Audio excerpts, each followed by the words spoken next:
주님께서 여러분과 함께 루카가 전한 거룩한 복음입니다. 그때 바리사이 가운데 어떤 이가 자기와 함께 음식을 먹자고 예수님을 초청하였다. 그리하여 예수님께서는 그 바리사이의 집에 들어가시어 식탁에 앉으셨다. 그 고을에 죄인인 여자가 하나 있었는데 예수님께서 바리사이의 집에서 음식을 잡수시고 계시다는 것을 알고 왔다.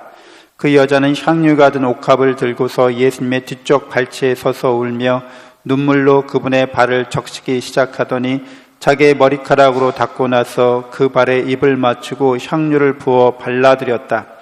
예수님을 초대한 바리사이가 그것을 보고 저 사람이 예언자라면 자기에게 손을 대는 여자가 누구이며 어떤 사람인지 곧 죄인인 줄 알을 터인데 하고 속으로 말하였다.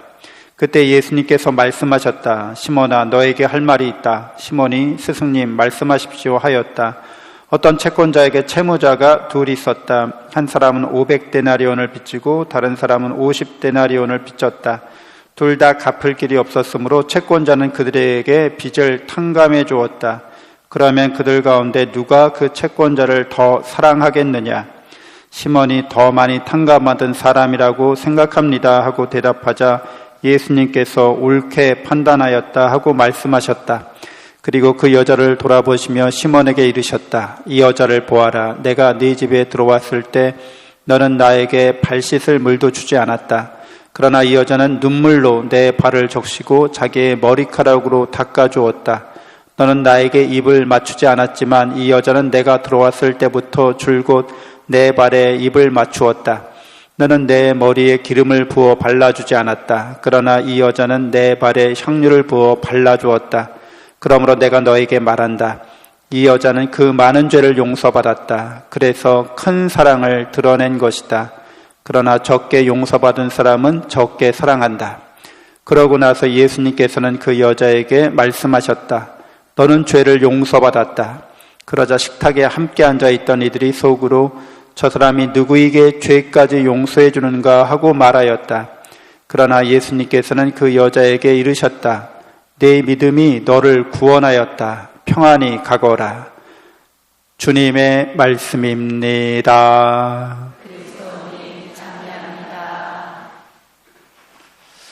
참 예수님, 하나님의 복동이 고맙습니다. 고맙습니다. 네, 바리사이 중에 시몬이라는 사람이 예수님을 초대하는데 진심으로 환대하는 것은 아니었다고 이렇게 판단되어지죠. 왜냐하면 우리가 예수님이 직접 말씀하듯이 발 씻을 물을 이제 이렇게 준비해 줘야 되는데 발 씻을 물도 준비해 주지 않았고 또 입 맞추지도 않았고 이렇다는 거죠. 그래서 약간 홀대죠. 그런데 예수님을 초대한 이유가 정말 예수님을 존경하거나 예수님을 믿거나 그래서 한 게 아니라 일종의 테스트라고 할 수도 있죠. 어떤 사람인가 이렇게 이슈를 몰고 다니는 분이니까. 그래서 이런 아주 애매한 상황인데 돌발사항이 발생하죠.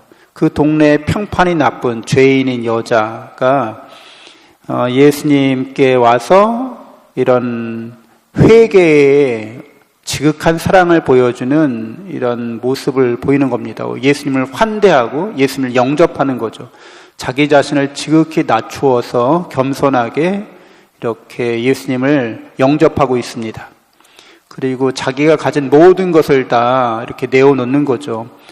향유를 그 당시 향유는 고급 그런 사치품이었기 때문에 아무나 그 향유를 쓸 수 없는 건데 아마 자기 전 재산을 다 털어서 그 향유를 샀겠죠. 그래서 지극히 환대하고 영접하는 모습을 보여주어서 예수님으로 하여금 이 여인이 죄를 용서받았다고 이렇게 말해주는 이야기를 모든 사람이 듣게 합니다. 500데나리온과 50데나리온 빚진 사람 얘기를 해주시는데 데나리온은 하루 일당 해당됩니다. 우리나라 같은 경우에는 시급이 뭐 10,000원 정도 하잖아요. 그러니까 하루에 8시간이라면 80,000원 정도. 500데나리온이니까 400만 원 정도 빚진 사람하고 40만 원 빚진 사람, 소액이죠. 소액을 이렇게 빚진 사람들 같은 경우에 생활이 아주 궁핍해서 소액이라도 이렇게 융통하지 않으면 이제 생활이 안 되는 사람들이, 그래서 고리대금을 쓰잖아요. 사채업자들한테. 근데 이 채권자가 그냥 다 탕감해 준 거예요. 그러니까 400만 원 탕감받은 사람이 40만 원 탕감받은 사람보다 더 감사하고 더 그 사람을, 채권자를 사랑하겠다, 이런 뜻이 되는 거죠. 그러니까 이 여인은 많은 죄를 용서받은 사람이라는 겁니다. 그래서 여인이 그런 평판이 나쁘다고 말하는 건 아마 창녀였을 가능성이 많아요. 그러니까 여인이 과부가 됐거나 아니면은 이방인 여인이거나, 그래서 먹고 살 생계수단이 아무것도 없는 거죠. 그래서 그 일을 하긴 하지만 늘 좋아서 하는 일도 아니고 어쩔 수 없이 하는 일인 거죠. 이 사회적인 구조 때문에 그 일이 아니면 생활할 수가 없으니까. 근데 이제 예수님의 말씀을 듣고 자기 같은 이런 죄스러운 일을 하는 사람도 하나님께서 자비롭게 보아주신다는 거예요. 그런 세리와 죄인들의 친구라고 소문이 자자한 거예요.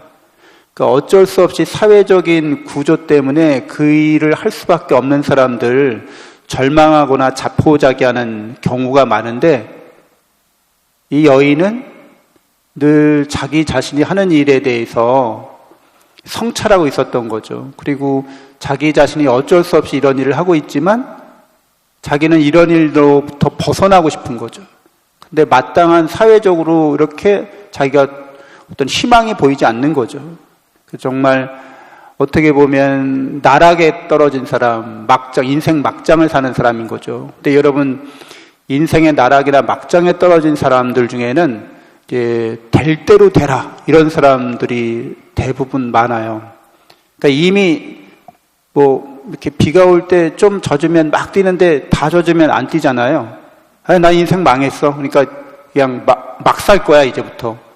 그래서 자포자기하고 절망하는 사람들이 많은데, 이 여인은 끊임없이 내가 어쩔 수 없이 이런 일을 하지만 나는 사실 이런 일을 하고 싶지 않다는 거죠. 그러니까 이 여인에게는 그 인간의 본성이 살아있는 거예요. 그 하느님을 닮은 신성의 모습이 남아있는 거죠. 그러니까 끊임없이 자기 본래 모습을 되찾으려고 노력하는 거죠. 본래 모습을. 그러니까 우리는 실제 우리의 본래 모습이 있죠. 다 하나님을 닮은 그런 영적인 존재로서의 나 자신이 있는 거죠. 근데 이렇게 뭐 생활이 좀 힘들거나 여건이 안 좋거나 환경이 안 좋거나 그러면 우리 본래 모습을 까먹어요. 잃어버린다는 거죠. 그리고 이제 되는 대로 사는 거죠. 그러니까 상황이나 환경에 대한 조건 반사적으로 이렇게 살아가요. 네가 나 욕했으니까 나도 너 욕하는 거지. 뭐 이런 식인 거죠. 네가 나에게 막대하니까 나도 너를 막대하는 거지. 이런 식인 거죠. 그러니까 이렇게 조건 반사적으로 상황이나 환경이나 이런 조건이 안 좋으니까 나도 그렇게 하는 거야. 이런 거는 되게 기계적이잖아요. 기계적이라는 거죠. 동물적이라는 거죠. 조건 반사라고 하는 거예요. 근데 이 여인은 그런 기계적이거나 동물적이거나 조건 반사적인 상황이 이러니까 어쩔 수 없다. 그 이병헌 영화 중에 어쩔 수가 없다? 최근에 뭐 이렇게 대단히 훌륭한 작품이 나왔다고 그래요. 그래서 그 사람이 어쩔 수가 없이 살인을 하는 경우예요. 어쩔 수가 없잖아. 죽이지 않으면 내가 살 수가 없으니까 남들 죽이고 다니는 거죠. 그거를 이제 합리화하는 거죠. 어쩔 수가 없었다. 근데 이 여인은 어쩔 수가 없었다가 아니라 본래 자기 모습을 잃어버리지 않고 있었던 거죠. 하나님을 닮은. 그래서 그 사랑을 보여주고 있는 거예요. 지금 자신의 진짜 사랑을 보여주고 있어서 예수님으로부터 너는 죄를 용서받았다, 이렇게 말씀을 듣습니다. 구원받았다는 거죠. 네가 원하고 바라던 그 사랑이 너에게 이루어진다는 거죠. 자비롭게, 풍요롭게. 영원한 생명을, 영원한 행복을 얻었다는 거죠.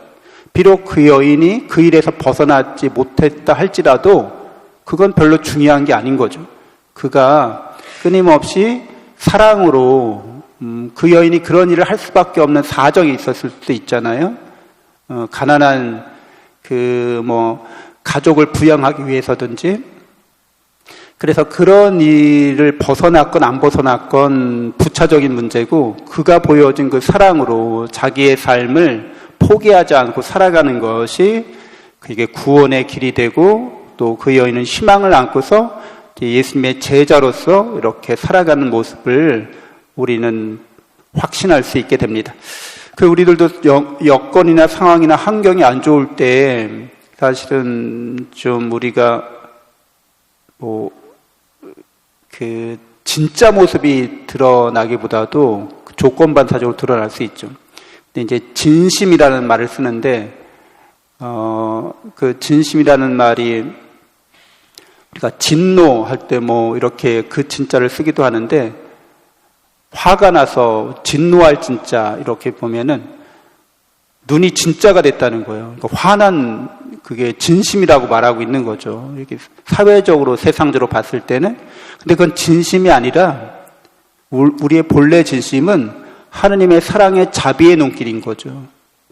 그 화가 난 그 진심이라고 진노할 때 그 진노할 진짜는 거기서 눈목자가 나오기도 하는데, 그 눈은 조건 반사적인 눈인 거예요. 네가 나를 막대하고 상황이 이렇게 안 좋고 환경이 안 좋으니까 그렇게 그런 눈으로 바라보는 거고, 본래 우리는 하나님의 자비의 눈길을 갖고 있다는 거죠. 하나님께서 늘 우리를 그렇게 자비롭게 보아주고 계시다는 거죠.